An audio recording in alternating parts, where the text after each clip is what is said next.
کام بڑا کے نام۔ ایک رات کسی بڑے طاقتور چور نے رستم کے استبل سے اس کا گھوڑا چرا لیا۔ اگرچہ رستم اس وقت جاگ رہا تھا مگر اس کا خیال تھا کہ میرے منہ زور گھوڑے پر کوئی سوار نہیں ہو سکتا، اس لیے چپ کا تماشا دیکھتا رہا۔ لیکن جب چور سوار ہو کر اسے باہر لے گیا تو رستم خاموش نہ رہ سکا۔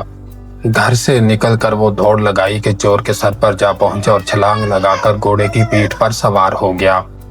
رستم بیٹھ تو گیا مگر بہادر چور نہ کچھ ڈرا نہ گھبرایا، بلکہ بے تکلفی سے پوچھنے لگا، تم کون ہو؟ رستم نے کہا، پہلے تم بتاؤ۔ چور بولا، میں تو چور ہوں۔ رستم نے کہا، مجھے بھی وہی سمجھ لو۔ رستم نے چور کو اتنا نہ ڈر دیکھا تو چپکے سے اسے 5-7 زور کے مکے لگائے، مگر چور انہیں بھی کچھ نہ سمجھا اور کہا، ابھی تو یہ کہ ارے میاں، یہ کیا مسخرہ پن ہے، آرام کے ساتھ کیوں نہیں بیٹھتے؟ چور کی زبان سے یہ فکرہ سن کر رستم کے اور بھی اوزان خطا ہو گئے کہ جو شخص میرے گھونسوں کو مسخرہ پن بتاتا ہے وہ کشتی سے کب زیر ہوگا، بس یہاں کچھ اور ہی داؤ کھیلنا چاہیے۔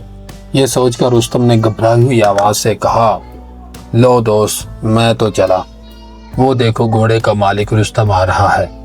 یہ سنتے ہی چور فوراً کود پڑا اور رستم گھوڑا لے کر گھر پہنچ گیا۔